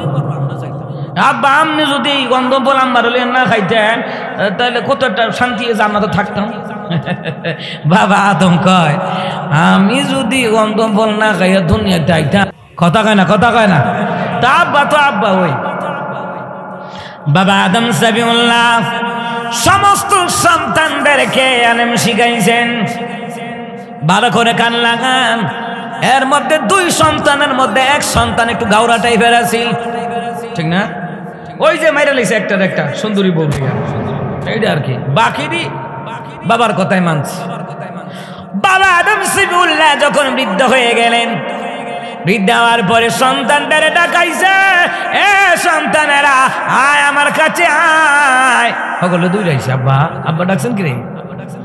আব্বা কয়, কবুতরের মুখটা দ্রুসি নাই, বার্ধক্য জনিতের কারণে স্মরণ শক্তিও কমে গেছে গা, চোখের জ্যোতিও কমে গেছে গা, মনটা চাইছে মেওয়া ফল যদি খাইতাম আফটাটা বড় ঠান্ডা উঠছে। হগল সন্তান করে, আপ্পাই কইছে মেওয়া ফল খাইব, মেওয়া ফল জিয়ানো আছে আনা, সব মেওয়া ফল আনার জন্য দৌড়ে গেছে, সবাই দৌড়ে গেছে। বাবা আদম কয়, এতক্ষণে ভালো হইছে, মেওয়া ফল তো দুনিয়াত নাই, এটা আল্লাহর জান্নাত পাওয়া যায়, আমি খাইছিলাম, এখন আমার হুতাতে পাইব, এটি যে গেল আর তো এটি যে গেল তালাশ করতে বললা, এখন কইতে মেও হায় হায়, এখন কি করা? তো হগল ভাই জায়গা পালা একটা বুদ্ধি করছে। ছোট ভাই যে শীষ আলাইহিস সালাম আছে না, এরা কইছে, ভাই আমরা হগলে গেলে গা দইতো না, আব্বা আমার কাছে তুই থাক। সুবহানাল্লাহ কইতেন না? যে বাপ মা বুড়া মানুষ, কুম্মালা বিপদ হয় কম জানা, এই জন্য ভাইদের মধ্যে 1-2টা ভাই বাপ মার কাছে রাহন লাগে নেই। যেমন আমি থাকি দেশে বিদেশে বিভিন্ন প্রোগ্রামে, রাত দিন সফর, হ্যাঁ, তো বাড়িতে আমার 3 ভাই আছে, ওই যে আব্বা আমার পাশে থাকে, টাকা টোকা লাগলে আমি বিকাশে পাঠাতে, চিকিৎসা খাবার দাবার এভরিথিং যা কিছু লাগে। আমি তো গিয়ে বইয়ে তখন যাইতাম, আমি বইয়ে তো লাভার রিজি খাইতাম। কথা কয় না? কথা কয় না? তো বাপ মার যাতে কোনো বিপদ টিপদ না হয়, থাক তোরা থাক, তা আমি তো আছি দৌড়াদৌড়ি। তো বাবা আদম আলাইহিস সালাম সন্তানদেরকে এমন জ্ঞান বুদ্ধি শিক্ষা দিছে যে শোনো, আমরা বাপ মা দুনিয়াতে আছি, বৃদ্ধ হয়ে গেছি, সকলে গেলে দইতো না সুচাটা রেখে যা বিপদ আপদে পানিটা নাক বইটা দিলে এটা কাজ টাজ লাগবো, বাজারে যদি খরচ টরচের কাম লাগে ভাড়া দিলাম করে লইয়া বিরামপুর বাজার তো লইয়া গা 3 কেজি পেঁয়াজ, 2 কেজি আলু, রসুন, আদা, এলাচি, দারচিনি, হ্যাঁ পেঁয়াজ রসুন জিরা ঠিক আছে আসল ঠিক নি সকলে গেলে বেটা দেবো কেমনে। আদম সবিউল্লাহর সমস্ত সন্তানেরা চলে গেল, বাবা আদমের মনে হলো রে মেওয়া ফল দুনিয়ার কোথাও নাই। এরে শীষ আব্বা কইয়া ডাক দিছে, দৌড়াই আইছে, বাবা গো কেন রাখছো? কই বাবা রে একটা কাজ কর, তোর ভাইদেরকে কইছিলাম মেওয়া ফল আনতো, তোর ভাইয়েরা হ বলে গেছে মেওয়া ফল আনতো, মেওয়া ফল তো বাবা রে দুনিয়ার কোথাও নাই। শীষ আলাইহিস সালাম আব্বা কই পাওয়া যাবে? আল্লাহ তাআলার জান্নাতুল ফেরদাউসে এই ফলটা পাওয়া যাবে, সুবহানাল্লাহ কইতেন। তো শীষ আলাইহিস সালাম আব্বা তাইলে এখন কিটা করতাম? একটা কিতা করতাম মানে কাবা করে কিনার একটা উঁচা একটা জায়গা আছে, ওই জায়গায় গিয়া তুমি আল্লাহর কাছে দোয়া করো, আর আশা করা যায় আল্লাহ দোয়া কবুল করবে, কারণ সন্তানের দোয়া আল্লাহ পিতা মাতার জন্য কবুল করবে। আর আস্তে কোন সুবহানাল্লাহ। শীষ আলাইহিস সালাম বুঝেন না, ছোট ছেলে তো, আব্বা আমি গিয়ে আমি ফোলা বানানো আমনে মুরব্বী মানুষ দোয়াটা করলে হয় না? সুবহানাল্লাহ কইতেন না? হাদিসে এটাও এসেছে, নবী আলাইহিস সালাম বলেছেন যখন কোনো বৃদ্ধ বৃদ্ধা আল্লাহর কাছে দোয়া করে আল্লাহকে আমি খালি ফিরাইয়া দেই না, লজ্জা লাগে, আমি সাথে সাথে তার দোয়াটা কবুল করি। এই জন্য যুবক ভাইয়েরা হায়াতে বরকত বাড়াতে চান, আব্বা আম্মার কাছ থেকে দোয়া নেবেন, এলাকার মুরব্বীর কাছ থেকে দোয়া নেবেন, মুসাফা করবেন, আলেমদের কাছ থেকে মুসাফা করবেন, দোয়া নেবেন, গরিবদেরকে দান সদকা করবেন, আল্লাহ হায়াতে বরকত বাড়াইবেন। সুবহানাল্লাহ কইতেন না? এখানে আবার লম্বা ওয়াজ অন্যদিকে, সূরা আলে ইমরানের মধ্যে এই আলোচনা আছে, সূরা বাকারার মধ্যে আলোচনা আছে, ওইদিকে যাব না। তাইলে আপনারা দেখেন বুদ্ধি করে আব্বা আমনে মুরব্বী মানুষ দোয়াটা আমনে করলে মনে ভালো। বাবা আদম চোখের পানি ছেড়ে দিস। বাবা আদম ডেকে বলে, শিশিরা কেমনে রে আল্লাহর কাছে মাথা উঁচু করে চাইব, আমার লজ্জা লাগে রে শীষ। শীষ কয় আব্বা কেন লজ্জা লাগবে? শীষ আলাইহিস সালামের কথার উত্তরে আদম সাইফুল্লাহ কয় জান্নাতের ভিতরে আমি তোমার মাকে নিয়ে অবস্থান করছিলাম, যত নিয়ামত কত কিছু খাইছিলাম, আল্লাহ কইছিল লা তাকরাবা হাযিহি শাজারা, ওই গাছটার ধারে কাছে যাবা না, ফল খাবা না। তোর মার আমি মিলা খাইয়া লইছিলাম, খাইয়া আমার মাওলার হুকুম অমান্য করছিলাম, ভুল করেছিলাম, নবীদের গুনাহ নাই, তিনি ভুল করেছেন, এই ভুলের কারণে আমি আল্লাহর কাছে কোনো কিছু চাইতে আমার বড় লজ্জা হয়। এই জন্য তোর কোনো গুনাহ নাই, তুই যা, আমি বাবার জন্য দোয়া কর, আমার আল্লাহ তাআলা দোয়া ফিরাবে না। সন্তানটা কইছেন নি জীবনে পুত্রে নামাজ পড়ে দোয়া করিস? কইছেন নি? না এতে হইছে আর করো না, এইছে তার করো, তার কাছে দোয়া চাইতাম, এটা কথা কইেন না। পুত্রের দোয়াও কবুল হয়, জিয়ের দোয়াও কবুল হয়, বউয়ের দোয়া কবুল হয়, দোয়া চাইবেন। সুবহানাল্লাহ কয় না? জি পুত্রে কইতারেন না আব্বা দোয়া করিস, আব্বার লাগে মার লাগে দোয়া করিস, এভাবে কইবেন। এলাকার তো চাচার শরীরটা বালা না, দোয়া করিস, দোয়া চাইবেন, কারণ বাপ মার জন্য দোয়া যেমন সন্তানের লেগে কবুল হয়, সন্তানের দোয়াও বাপ মার লেগে কবুল হয়। সুবহানাল্লাহ বলতেন না? এবার শীষ আলাইহিস সালাম কয় আব্বা বুঝতে পারছি, চিন্তা করবেন না, আমি গেলাম কাবা ঘরের কিনারায়। কাবা ঘরের কিনারায় গেছে, গিয়ে ডাক দিছে আল্লাহ মাবুদ রে, আমার আব্বাই কইছে মাহফল দুনিয়ার কোথাও নাই, অথচ আমার ভাইয়ের আমার বাবার কথাই গোটা দুনিয়ার জমিনে ছড়িয়ে ছিটিয়ে গেছে মাহফল আনার জন্য। আমার আব্বা আমাদের কেমন ভাবে আদব শিখাইছি, বাপ মার কথা না শুনতে পারি না, জীবন যাবে বাপ মার কথা মাইনা যামু। আল্লাহ আমার জন্য নয়, আমার বাবার জন্য দোয়া করি রে মাওলা, আমার বাবা মাহফল খাইতে চাইছে, দুনিয়ার কোথাও মাহফল নাই, আল্লাহ তোমার জান্নাতে নাকি মাহফল, আমার জন্য না পুরা বাপ মন চাইছে খাইতো, আল্লাহ তাআলা আমার বাবার জন্য হলো অনলি একটা মাহফলের ব্যবস্থা করে দাও। খাইন্দা খাইন্দা দোয়া করতেছে আব্বার লাগে, আমি তো খাইতাম লাগে, আমার আব্বাটা খাইতো, বুড়ো হয়ে গেছে, বাপ মা বুড়ো গেলে যদি না খাওয়াইতে পারে সন্তান আফসোস লাগে না? আরে আমার আব্বারে খাওয়াইতাম না। এমনও লোক আছে এখানে বাপ মারে খাওয়াইতে পারে নাই, ওই সময় গরিব ছিল, এখন টাকা পয়সার অভাব নাই, এখন কান্দে আরে আমি তো বাপ মারে খাওয়াইতাম পারলাম না, আমি তো আমার বাপ মানে খাওয়াইতে পারলাম না। এই জন্য আমার আব্বাজিরা যাদের বাপ মা নাই, ওরা যদি বাপ মার নামে যদি আজকের মাদ্রাসায় দান করে, নবী কয় আল্লাহ তার বাপ মাকে জান্নাত থেকে খাবারের ব্যবস্থা করে দেবে। দেখছেন নি বাপ মারে খাওয়াইতেন পারছেন, ওই সময় তৌফিক ছিল না, এখন তৌফিক হয়েছে, তো এখন বাপ মারে খাওয়াইবেন কেমনে? তাহলে হাদিস আসছে, তাহলে বাপ মারে খাওয়াইতে চাইলে মাদ্রাসায় দান করো। সুবহানাল্লাহ কয় না? মাদ্রাসায় দান করো, মসজিদে দান করো, ইয়াতিমখানায় দান করো। সুবহানাল্লাহ কইতেন না? ঈসা আলাইহিস সালাম দোয়া করলেন, দোয়া কবুল হয়ে গেল। সুবহানাল্লাহ কইতেন না? আনা ইনদাল মুনকাসিরাতি কুলুবুকুম, আল্লাহকে ভগ্ন হৃদয় অন্তর যাদের জর্জিত, যখন কেঁদে কেঁদে দোয়া করে, ভগ্ন হৃদয় নিয়ে দোয়া করে, ওই দোয়াগুলি আরশে আজিমের মধ্যে মঞ্জুর হয়ে যায়। আমার আল্লাহর দয়ার সমুদ্রের মধ্যে প্লাবন তুফান শুরু হয়ে যায়, সাথে সাথে আমার আল্লাহ তাদের দোয়াটা কবুল করে নেয়। এই জন্য আমার নবী কয়, আল্লাহর কাছে বেশি বেশি করে চাও, চাইলে আল্লাহ খুশি হয়, না চাইলে আল্লাহ রাগান্বিত হয়। এজন্য চাইবেন আল্লাহর কাছে, আল্লাহ মাদ্রাসায় দিলাম, এর খাতিরে আমার গুনাহ মাফ করে দিও, মক্কা মদিনা যাওয়ার তৌফিক দিও, আল্লাহ আমার আব্বা আমার জান্নাত থেকে রিজিকের ব্যবস্থা করে দাও। আল্লাহ কয় হ্যাঁ দিয়ে দিব। সুবহানাল্লাহ কইতেন না? এইবার আল্লাহ তাআলা ডাক দিলেন, জিবরাইল রে, এই জিবরাইল জান্নাতুল ফেরদাউসের ভিতরে যাও। আদম আলাইহিস সালামের সন্তান দোয়া করছে তার বাবা মেওয়া ফল খাবে, যার জিবরাইল যা স্বর্ণের খানসা দিয়া জান্নাতুল ফেরদাউস থেকে কতগুলা মেওয়া ফল খানসা ভরে নিয়ে যা। জিবরাইল খানসা বলাম তো গেছে, সাথে আল্লাহ আবার ডাক দিছে, আরে জিবরাইল, সাথে কিন্তু জান্নাতুল ফেরদাউসের ভিতরে একটা হুর আমি বানায় রাখছি। কি বানায় রাখছি? হুর বানায় রাখছি, এইটারে নিয়ে যাইবি। জিবরাইলকে এটারে নিয়ে ফিরতাম, তো এইটারে নিলে আমি আল্লাহ তাআলা এটারে বানায় রাখছি শীষ নবীর লোক বিয়ে দেওয়ার লেগা। এটা আদম নবীর হুবু পুত্রবধূ, এটারে আগেই বানায় রাখছি। পুত্রে দোয়া করছে বাপের লেগা, একটা বাপের দোয়ার লগে পুত্র দোয়াও কবুল করে লাইছি। যেহেতু শীষ নবীর জোড়া ছাড়া, আমি আল্লাহ জান্নাতের বউ দিয়া তার জোড়া মিলাইয়া দিলাম। বুঝছেন নি? কাসাসুল আম্বিয়া আল্লামা শাইখ আজিজুল হক সাহেব রাহমাতুল্লাহ আলাইহি ওনার কিতাবের মধ্যে লেখে, আল্লাহ তাআলা জান্নাত থেকে বউ পাঠাই দিয়েছে। সুবহানাল্লাহ কইতেন না? জান্নাত থেকে বউ পাঠাই দিয়েছে। এখন জিবরাইল আলাইহিস সালাতু ওয়াস সালামকে আল্লাহ কয়, আরে জিবরাইল, মেওয়া ফলের খানসাটা হুরের মাথায় দিয়া দে। না, মাথা করে যাও। নিয়ে গেলেন, কিনারায় দাঁড়াইয়া আদম সাদুল্লাহকে জিবরাইল সালাম দিয়ে কথাবার্তা বললেন, হুজুর কইনেন মেওয়া ফল। মেওয়া ফল আনছে, খুশি, আলহামদুলিল্লাহ, আল্লাহর পক্ষ থেকে মেওয়া ফল। লোকে দেখে জিবরাইল এই সুন্দরী নারীকে, জিবরাইলকে, হুজুর গো এই সুন্দরী নারী হল আপনার পুত্রবধূ, আপনার শীষ নবী না, এটা না জোড়া ছাড়া হইছে, এটা লোকে খারে বিয়া দিবেন। আমার আল্লাহ জান্নাতুল ফেরদাউসের ভিতরে আপনার ছেলে শীষ পয়গম্বরের বউ আমার আল্লাহ জান্নাতে বানায়া রাখছে। আর আসতে কোন সুবহানাল্লাহ।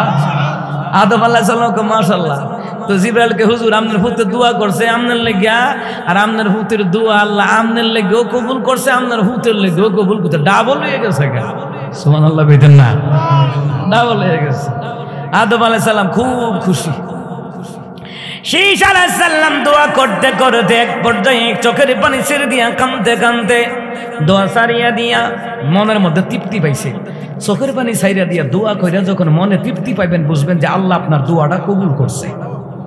দোয়া কবুল করার পরে মনে রাখবেন, যখন আপনার মনটা হালকা লাগবে, দেখবেন হালকা লাগবে, তখন বুঝে নিয়ে যে আপনার দোয়াটা আল্লাহ কবুল করে নিয়েছে। সুবহানাল্লাহ কইতেন না?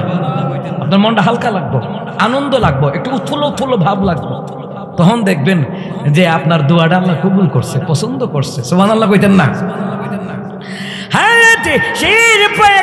তৃপ্তি পাইলেন, মনের শান্তি নিয়ে উৎফুল্ল মন নিয়ে দৌড়াইয়া বাবার কাছে গেছে, দৌড়ে গেছে, গিয়ে দেখার সুন্দরী একটা বেটি বইয়া রয়েছে, দৌড়তে বেরিয়ে গেছে।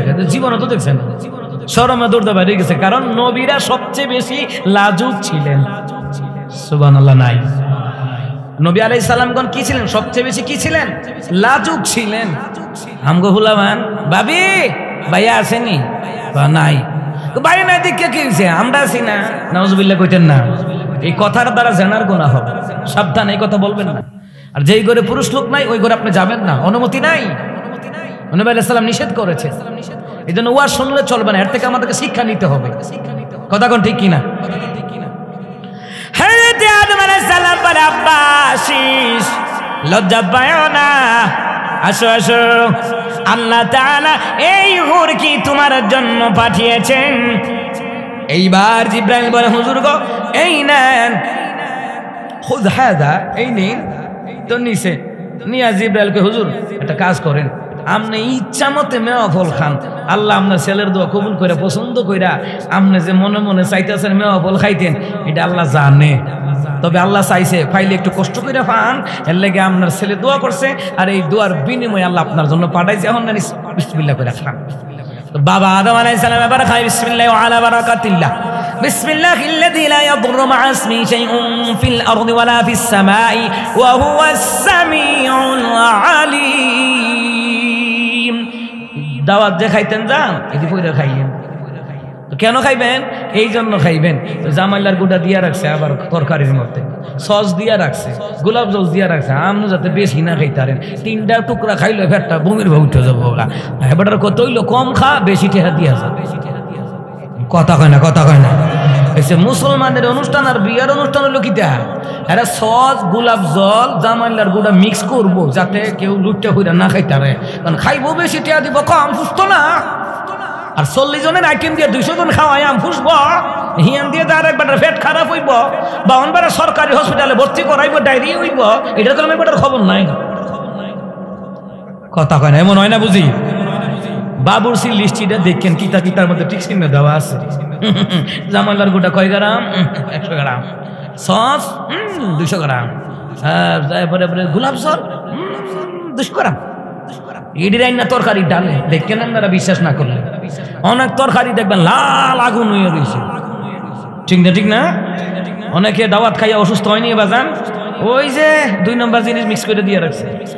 এই জন্য আমার নবী এই দোয়াটা যে পাঠ করবে, ক্ষতিকারক ব্যাকটেরিয়া যে তরকারিতে আছে, ওই ক্ষতিকারক ব্যাকটেরিয়া জীবাণু আল্লাহ তাআলা ধ্বংস করে দিবে এই আয়াত মুবারকের বরকতের দ্বারা। না আসতে কোন সুবহানাল্লাহ। মুসলমান ইমানদাররা কুরবানির সময় কিতা করি?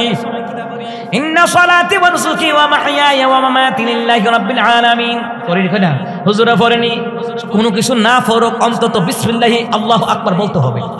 বিসমিল্লাহি আল্লাহু আকবার বলতে হবে। এটা বললে কি হয়? নবী কই বিসমিল্লাহর বরকতে ওই কুরবানির গরুটারে যে 3 মাসের গরুটারে যে 6 মাসে মুড়া করে লইছে, এটা কি আর মুড়া কি এমনি হইছে? সাইড এফেক্ট আছে না এটার ভিতরে? আপনি বুঝেন না, গরুটারে 3 মাসে মোটা করে লেছি। তো 3 মাসে যে মোটা করছে, এটা ভিটামিনে মোটা হইছে না ক্ষতিকারক জিনিস দ্বারা মোটা হইছে? ক্ষতিকারক জিনিস দ্বারা এটা মোটা হইছে, বুঝেন নাই?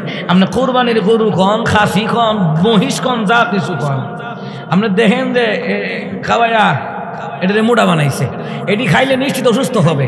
এই জন্য নবী আলাইহিস সালাম বলেন, কোনো প্রাণী, হালাল প্রাণী যখন জবাই করবা আল্লাহর নাম নিয়ে জবাই করবা, কারণ এটারে যত খারাপ খাবার খাওয়াইছে এটার মধ্যে যত ব্যাকটেরিয়া জীবাণু আছে, এই বিসমিল্লাহ নামের বরকতে আল্লাহ পাক সবগুলিকে ধ্বংস করে দিয়া তোমার জন্য যেটা উপকার আল্লাহ সেটাই তোমার জন্য শরীরের জন্য গ্রহণ করে নিবে। আরো জোরে কোন সুবহানাল্লাহ। এই মুসলমান ইমানদাররা, এইবার জিব্রাইল বলে নবী গো খান, এবার দোয়া পড়া খাইলেন। খাওয়ার পরে রে খেয়াল করেন, খাওয়ার পরে জিব্রাইল কয় নবী গো আর কতগুলো আছে? প্লেট দেখে রে আর অনেক গোলা আছে। এবার জিব্রাইল বলে হুজুর শীষ নবীর লগে এই হুরের বিয়া পড়ায়া দেন, বাকি যত মেয়া ফল আছে ওইগুলা দিয়ে বউ ভাতের অনুষ্ঠান করবেন। বউ ভাত করেননি না? মায়ার বাই 500 যাত্রী লয়ে যাবেন, যা হোক বানানের মায়ার বাপেরে, ঠিক কিনা? কোনো কিছু চাই না বিয়াই, আর এলাকার 500 যাত্রী খাওয়াই দিয়ে কোনো কিছু চাইছে না, 500 খাওয়াই দিয়েন। এই বউর যখন বাচ্চা হইব, এক ব্যাগ রক্তের দরকার, কেউ দিতে যায় না, তো 500 জন কারে খাওয়াইছেন? হ্যাঁ, কারে খাওয়াইছেন? একজন মুরব্বী লোক ফেসবুকের মধ্যে স্ট্যাটাসে লিখছে যে আমি 500 যাত্রী খাওয়াইছি আমার ছেলের বিয়েতে, আমার ছেলের বউটা রক্তের অভাবে মারা গেল, 500 যাত্রী আমি কই খাওয়াইলাম, একটা এ পজিটিভ এক ব্যাগ রক্ত আমি পাইলাম না, তো কারে খাওয়াইলাম? বুঝছেন নি? আমার আব্বাজিরা ওলিমা করবেন, ওলিমা করলে ছেলের পক্ষের তারা বউ ভাতের অনুষ্ঠান করবে, ছেলের পক্ষের তারা। কথা কয় না, করবেন নি না? 500 যাত্রী এলাকাতে লইয়া যাম গা কসবা খাইয়াইম গিয়া খুশাই দিয়াইম, হুত মাগনা বিয়া করেছে তো কি হয়েছে 500 জন খাইয়া ফুসাই দিয়ে আবার কিছু খবিসা লোক আছে দাওয়া তো খাইতারে না অর্ধেকটা আইডা করে দিয়ে যে খাইতার সিনে দেখে কি হয়েছে ফুসাইয়া দিছে নাউজুবিল্লাহ কইতেন না এগুলা কখনো করবে না না পারলে লইবেন না খাইলে 100 বার লন কিন্তু অপচয় করা যাবে এইবারে তোমার সালামকে আদম আলাইহিস সালামকে জিবরাইল কয় নবী গো আপনার ছেলের বিয়ে এবার আপনি পড়াইবেন বাপে পুত্রের বিয়ে পড়াইছে সুবহানাল্লাহ কইতেন না আব্বা হইলে এমন আব্বাই যা আব্বাই পুত্রের বিয়ে পড়াইছে জিবরাইল আলাইহিস সালাম হলো সাক্ষী সুবহানাল্লাহ কয় না এবার সাক্ষী দুইজন লাগে কয়জন একজন আল্লাহ একজন হলো জিবরাইল সুবহানাল্লাহ বলতেন না এবার বউবাতের অনুষ্ঠান এইদিকে বাকি ফুটাতে দৌড়ে আইছে আব্বা মেয়া ফল নাই কসবা গেছি মনপুর গেছি শ্রীপুর কাইপুর মাদলা খালদা রংপুর দিনাজপুর পঞ্চগড় ঠাকুরগাঁ কুড়িগ্রাম জামালপুর চালপুর নেত্রকোনা ময়মনসিংহ সিলেট জাফলং জয়ন্তা ময়ন্তা সব গেছি আব্বা মেয়া ফল পাইছি না বাবা আদমকে হুতায় আর মেহনত করেছে মেয়া ফল আল্লাহর পক্ষ থেকে জিবরাইল লই আইছে খাইছি সুবহানাল্লাহ কইতেন না কারণ সেই সময় কি আর মোবাইল আছিল কইতো ও তাই কর পাইছি না আই কর ঠিক না মোবাইল তো আর নাই তেমনি এরা ঘুরে টুইরে আবার আই করছে আয়া খুব ভালো হয়েছে একটা কাজ কর তোদের যত আত্মীয় আছে হগল ডেকিয়া দাওয়াত দেখ তোর ছোট ভাইয়ের বিয়ে হয়েছে ও বিয়ে হয়েছে কার লোকে জান্নাত থেকে আল্লাহ হুর পাঠাইছে ওই হুরের লোকে বিয়ে হয়েছে সুবহানাল্লাহ কইতেন না মেয়া ফলও পাঠাইছে তো আব্বা মেয়া ফল খাইছেন না কখন খাইছে আরো রইছে জিবরাইল কইছে এইডি দিয়া বউ বাতের অনুষ্ঠান করতাম এর লাগে হগলটা দাওয়াত দিবি আদম আলাইহিস সালাম এটা তো বলবো নি জিবরাইল কয় আপনি ডাইকা ডাইকা হগলটা খাওয়াইবেন দেখবেন না ওইবনি সুবহানাল্লাহ কইতেন না হযরত জিবরাইল আলাইহিস সালামের কথা মতে বাবা আদম সন্তানের লগে পরামর্শ করে সবাইরে দাওয়াত দিছে যা যা সবাইরে দাওয়াত দিয়ায় অমুক দিন আমার শেষ পয়গাম্বর আমার সন্তান শুরু সন্তানের ওলিমার অনুষ্ঠান বিশাল আকার হইব যেহেতু সুইটাটা কথা কয় না কেউ ছোট ছেলে ছোট মেয়ের বিয়ে একটু জাকজমক করে দেয় না এর লাগে ঢুল তবলা বাজাইয়া কথা কয় না দি এই ঢুল তবলা গান বাজনা স্বয়ং হারাম করছেন কে সূরা লোকমানের মধ্যে স্পষ্ট তাফসীর ওই দিকে যাব না সবাইরে দাওয়াত টাওয়াত দিয়ে আইছে ওলিমার অনুষ্ঠান শুরু জিবরাইলকে হুজুর বিসমিল্লাহ কইয়া দিতে তাহেন ঢাকনাটা সরায়েন না দেন দিতে দিতে দিতে দিতে ইচ্ছা মতো দিছে সব পেট পুরে খাইছে সব খাওয়ার পরে দাওয়াতি মেহমানদেরকে আবার দাওয়াত শেষ এইদিকে মেয়া ফল শেষ কাসাসুল আম্বিয়ার কিতাবের ভিতরে লেখে ওই দিন আদম আলাইহিস সালামের ছেলের বিয়েতে বউ বাতের অনুষ্ঠানে মেহফল খেয়েছিল 40,000 বংশধর ওনার 40,000 বংশধর ওনার মৃত্যুর সময় ওনার 40,000 বংশধর রেখে গেছে দুনিয়াতে এই 40,000 বংশধর এখন কয়শো কোটি হয়েছে 700 কোটি ইহুদি নাসারা দেখে কি হয়েছে বাবা আদম থেকে আইছে না বাবা আদম মা হাওয়া আলাইহিস সালাম সূরা নিসা তাফসীরের মধ্যে এসেছে বাবা আদম মা হাওয়া আলাইহিস সালাম থেকে আল্লাহ তাআলা আলা ইয়া রাসূলুল্লাহ ইয়া হাবিবাল্লাহ ইয়া রাসূলুল্লাহ ইয়া হাবিবাল্লাহ মেরাজ খান দেখছেন নি কারবারটা খিটানা আমরা খিলিছে সুবহানাল্লাহ কয় না নামেরও একটা তাফসীর আছে আসেনি মেরাজ খান ভাই দিবে 5,000 টাকা আল্লাহ কেবল আর মঞ্জুর করে না ওদের হাদিয়া সোনার মধ্যে নেই পৌঁছায় দাও মনের আশা পূরণ করে দাও হাজী ইদ্রিস সাহেব দেখছেন নি কারবারটা ইদ্রিস আলাইহিস সালাতু ওয়াস সালাম সুবহানাল্লাহ কয় না আজরাইলের লগে বন্ধুত্ব আছিল সুবহানাল্লাহ কইতেন না আল্লাহ ইদ্রিস আল্লাহ তাআলা যারা ইদ্রিস মিয়া কত এনো 8,000 টাকা হাজী ইদ্রিস কই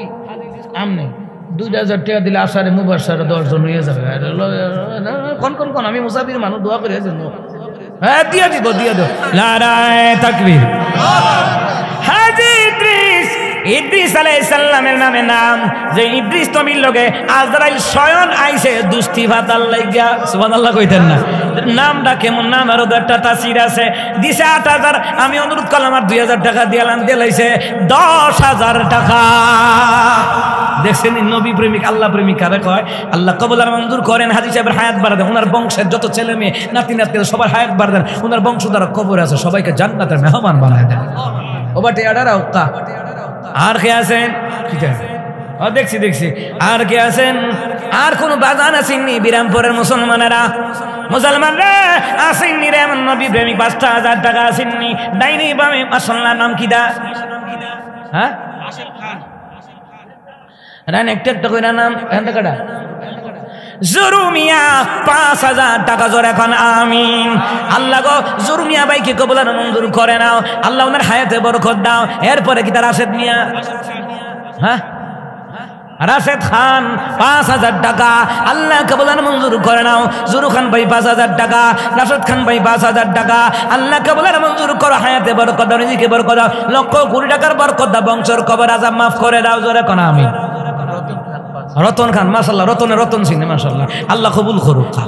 আমিন কইতা নানি মানে অগল কথা আমি কইতাম ঠিক নেই। হুজুর আমনে মাতুক খা মানে সিলেটের মতন, সিলেটে হুজুরে গিয়ে কইছে আপনারা কি ঘুমাইতেছেন? তো একজন কয় হুজুর আমনের মাত আমনে মাতুক খা, তুমি তো আর মিশা কথা কইতা না, তোমার ওয়াজ তোমার গুরু খা, আমি ঘুমাই নাই। আমার আব্বাজিরা আল্লাহ কবুল আর মঞ্জুর করে নেন, দানের হাদিয়া সোনার মদিনায় পৌঁছে দাও, মনের আশা পূরণ করে দাও, পথ বালা মুসিবত দূর করে দাও জোরে কোন আমিন। আর কে আছেন কম? কয়জন হইছে লিখুক কান? হাবিব খান ৫,০০০ টাকা আল্লাহ কবুল আর মঞ্জুর করে নাও। হাবিবুল্লাহ পয়গম্বরের সাথে আল্লাহ গো রোজ হাসরের ময়দানে দেখা সাক্ষাৎ করে দাও। যে তাই আছেন মদিনার ভিতর, রিয়াজুল জান্নাত আছে মদিনার ভিতর।